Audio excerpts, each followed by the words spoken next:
Tarcísio vai se reunir hoje com empresários paulistas para discutir o tarifaço. Esse encontro deve contar com a presença do encarregado de negócios dos Estados Unidos no Brasil, Gabriel Escobar. E Eduardo Bolsonaro, em meio à reação negativa das tarifas, volta hoje a Washington e a possibilidade, de acordo com uma reportagem aqui no UOL, é que ele dobre a aposta e pressione a Casa Branca por mais medidas de Donald Trump. Ainda não tá bom.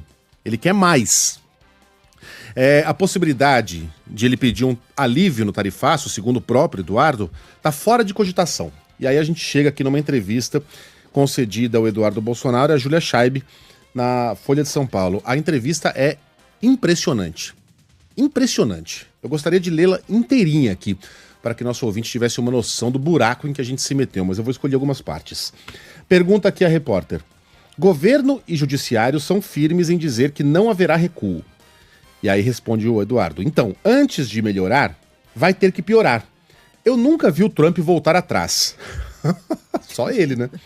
O Trump já teve sucesso nas negociações com o Justin Trudeau no Canadá, com o México, no Irã, então nem se fala.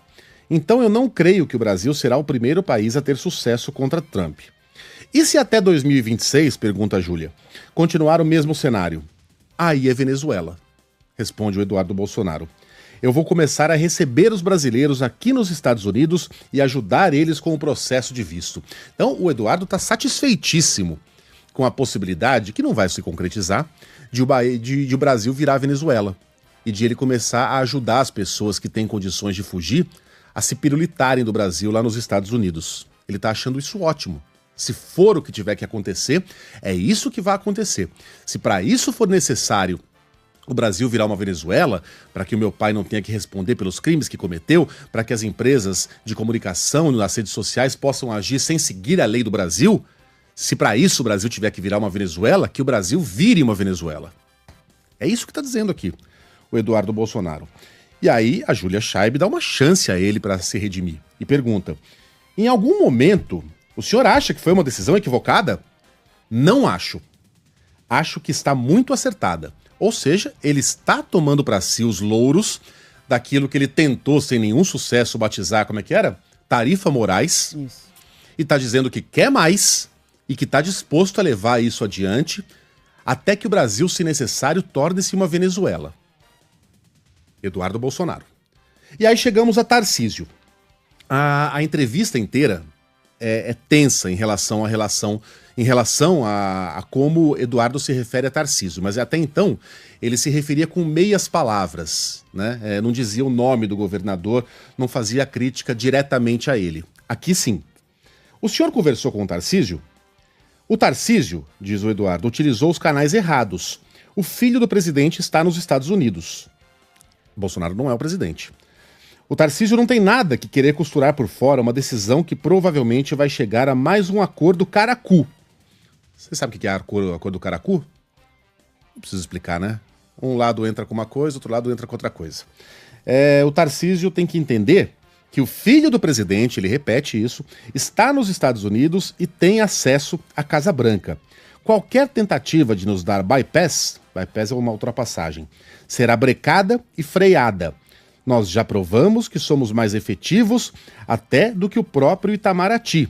O filho do presidente, de novo, exilado nos Estados Unidos, não está, querer buscar uma alternativa lateral é um desrespeito comigo. Então, Tarcísio está numa posição de, como é que se diz? Uma posição inferior a Eduardo. Tarcísio não tem o direito, segundo Eduardo, de negociar para proteger São Paulo das tarifas que atingem diretamente o estado que ele governa. Eduardo diz que ele não tem direito de fazê-lo, porque isso seria um desrespeito a ele próprio, Eduardo Bolsonaro. Filho do presidente, como ele consegue se intitular 3 vezes aqui numa resposta muito curta, está muito orgulhoso daquilo que ele fez pelo Brasil. E Tarcísio? O Reinaldo tem falado bastante disso aqui no programa dele, o quanto Tarcísio conseguiu se enrolar com os moderados e com os radicais como Eduardo. E é isso mesmo, Rô. Quem coloca o pé em 2 canoas, em algum momento vai cair de bunda no rio. Né? Tarcísio não conseguiu sobreviver ao primeiro grande teste de fogo que teve como governador. No momento em que ele foi necessário para se posicionar contra uma arbitrariedade, contra uma ilegalidade que está sendo cometida contra o país e principalmente contra o estado que ele governa, ele teve duas alternativas. A primeira era defender o estado de São Paulo, defender os paulistas, os empresários paulistas e o povo paulista. E a segunda era continuar abanando o rabinho para Jair Bolsonaro. Me perdoem aqui o termo, eu sei que é forte para se referir a um governador, mas a situação é exatamente essa. E ele escolheu a segunda alternativa.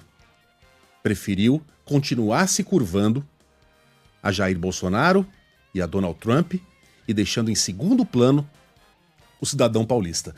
Tarcísio não conseguiu colocar em palavras que isso era uma medida ilegal de Donald Trump, baseada em mentiras naquela famosa carta divulgada aos brasileiros. Ele não conseguiu dizer algo tão simples. Ele não conseguiu verbalizar na frente de um microfone que o Brasil e o estado de São Paulo estavam sob ataque. O eleitor paulista é bem exigente. E eu não estou dizendo aqui que ele não vai se reeleger se quiser, ele provavelmente vai. Ele tem um ativo eleitoral ainda muito forte e não tem nenhum candidato nesse instante à altura. Mas ainda falta mais de um ano para a eleição e o eleitor paulista costuma ser muito exigente e não gosta do papel de coadjuvante, não gosta de se curvar e de se submeter a ninguém. O paulista gosta de dizer que é a locomotiva do Brasil. Já não é mais assim. Mas o paulista diz que não é conduzido, ele conduz. E Tarcísio está sendo conduzido.